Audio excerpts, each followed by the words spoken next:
China is a major campaign issue, and Trump and Biden are saying the other is weak. So where do the candidates stand?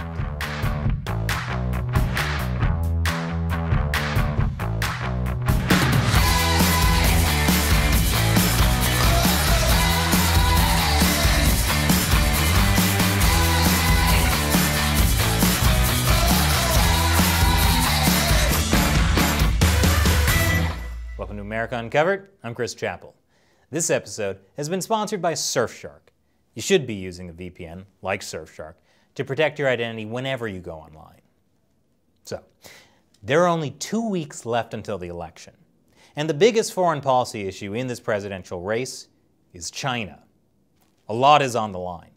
The Chinese Communist Party is an authoritarian regime, one that has, in some ways, surpassed the US military. And they have been very clear that they want to use that military to invade Taiwan, a US partner. And beyond issues of trade deficits and intellectual property theft, the Chinese Communist Party has shown a frightening ability to influence American free speech. The NBA has censored Americans on American soil for fear of losing the China market. American media routinely self-censors for fear of losing the China market. And major US companies have lobbied the White House to go soft on China for fear of losing the China market. I wish they'd all be just a little more concerned about losing the American market. But among individual Americans and people around the globe, unfavorable views of China are at a historic high, which is why part of the 2020 election season has been Trump and Biden arguing the other is weak on China. I guess you could say they do agree on something. No, I don't mean that they agree that the other person is weak. I mean they agree that being tough on China is good. Before Donald Trump was elected, he had said China was cheating the US on trade. But he was also weirdly positive towards China. I like China. I love China. I love China. But after getting elected, he put a number of tariffs on Chinese goods, some as high as 25%. In an effort to bring manufacturing back to the US. And he labeled China a currency manipulator. It briefly looked like the Trump administration might roll back some of the tariffs after the US and China signed a Phase 1 trade deal. Can you believe that was only back in January of this year? But it turns out when the trade deal was signed, the coronavirus outbreak was already spreading from China to the rest of the world. And since the coronavirus, Trump seems to have doubled down on China. We're not happy about China, I will tell you that. So right now I'm not interested in talking to China about another deal. Trump has even threatened to completely decouple the US economy from China, which made Wall Street break out in a nervous sweat. And the Trump administration closed the Chinese consulate in Houston because it was being used for spying.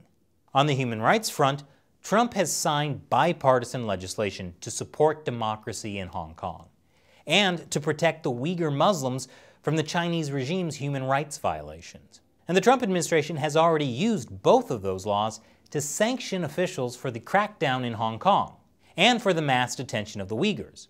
And geopolitically, the Trump administration has made a big effort to strengthen Indo-Pacific alliances to counter the growing threats from China.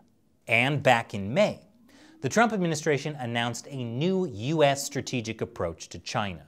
The document talks about a fundamental reevaluation of U.S. strategy on China, saying the United States now acknowledges and accepts the relationship with the PRC as the CCP has always framed it internally, one of great power competition.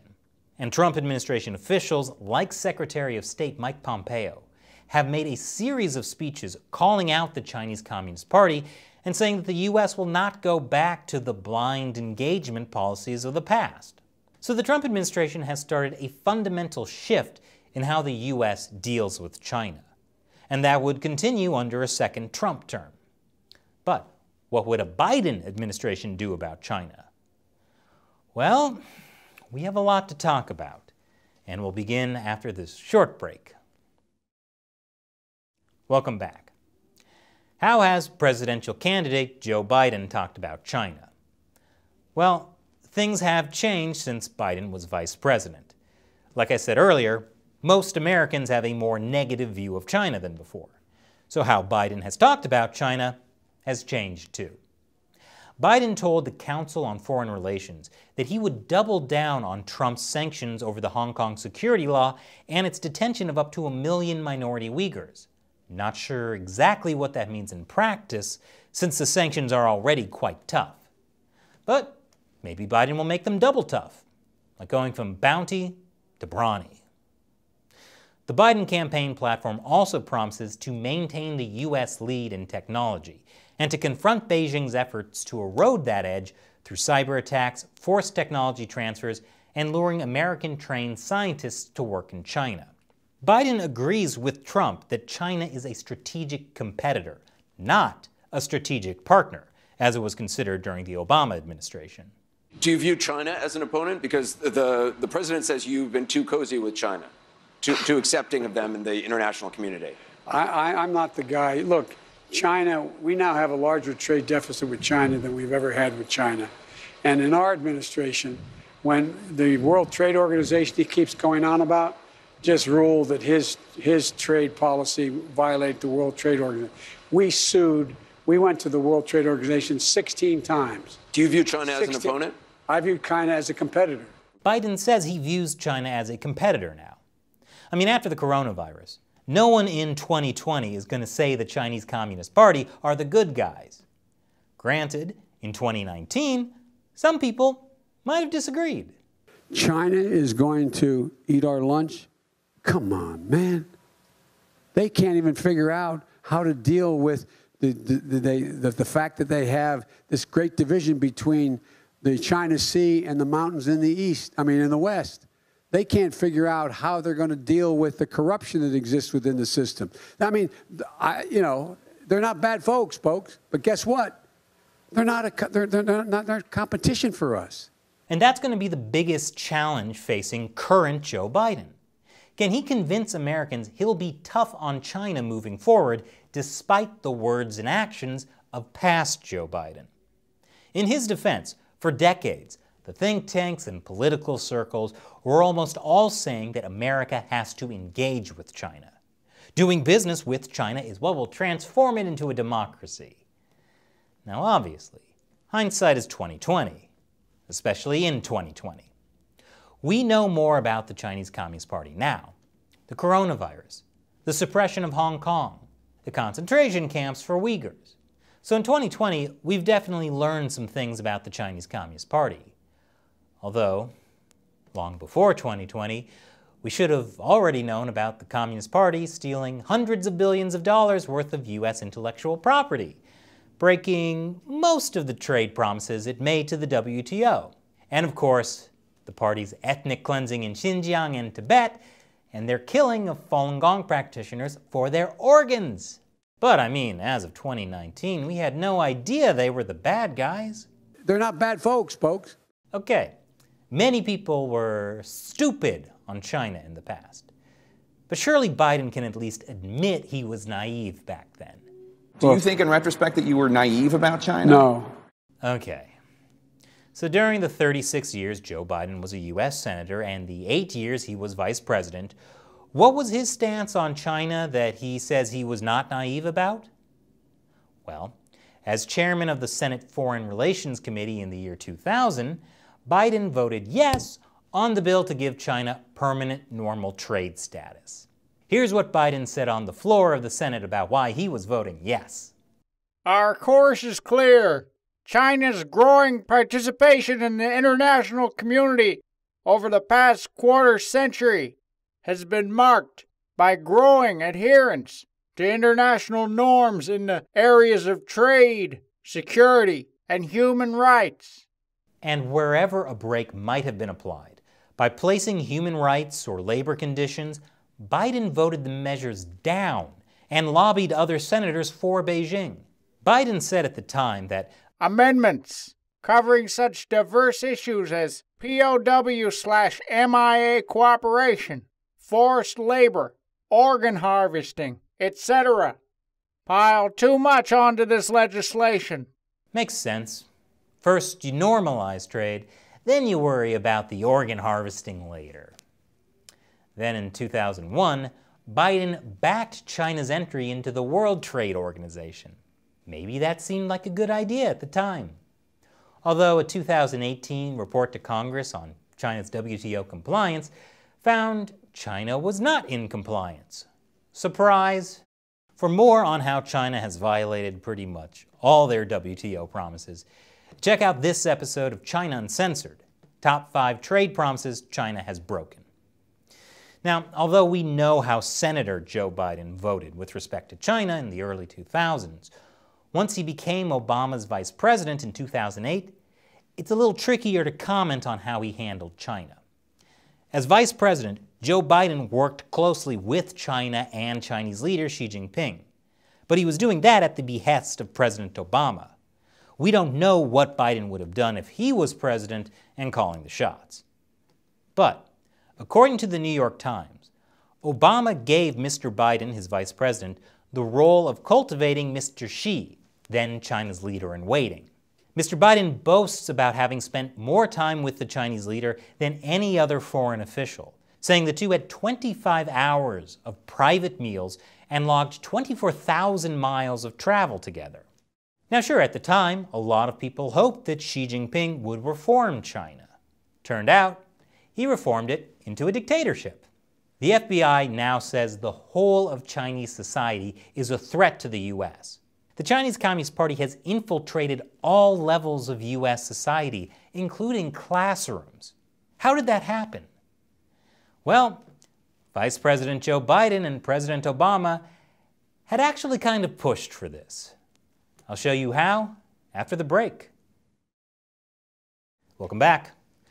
When Joe Biden was vice president, he pushed for more integration with China.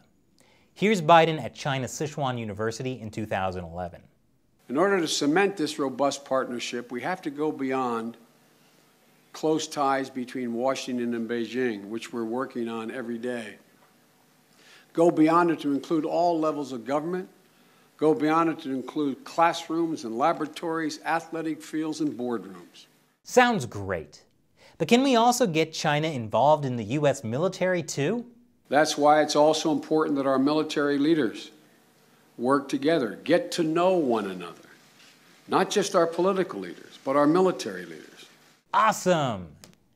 And after the Tiananmen Square massacre, the U.S. put pretty tight export restrictions on China. You don't want sensitive technology from the U.S. getting into the hands of the Chinese Communist Party's military, am I right? Already, we have made thousands of new items available for export to China for exclusive civilian use that were not available before, some of which require a license while others don't, and tens of thousands of more items will become available very soon. That's a significant change in our export policy and a rejection of those voices in America that say we should not export that kind of technology for civilian use in China. We disagree, and we're changing. Well, that's just for civilian use. Except now, the Chinese Communist Party talks about civil-military fusion. So nothing is for exclusive civilian use in China anymore. Over the years as vice president, Joe Biden worked toward bringing China and the United States closer together. Here's Biden with Xi Jinping at a 2011 U.S.-China Business Roundtable. President Obama and I, we welcome, encourage, and see nothing but positive benefits flowing from direct investment in the United States from Chinese businesses and Chinese entities. It means jobs. It means American jobs. It didn't. But Biden still hadn't figured that out a year later. Here he is at another U.S.-China Business Roundtable in 2012. We believe that a rise in China is a positive development, not only for China, but also for the United States and the world. Wow. I've never seen such a big smile from Xi Jinping.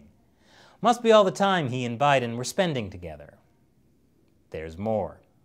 In 2013, the Obama administration allowed Chinese companies to invest in U.S. capital markets without having their books inspected by U.S. regulators, after meetings between Chinese officials and Biden. Guess how that turned out? Chinese companies used that loophole to cheat U.S. investors. As vice president, Biden got Chinese leader Xi Jinping to let more Hollywood movies into the country. Great! And the more promising the China market looks, the more Hollywood self-censors to get access. So Vice President Joe Biden didn't seem to have a clue who he was dealing with. But presidential candidate Joe Biden understands China. I'm a little unclear what his specific plans are.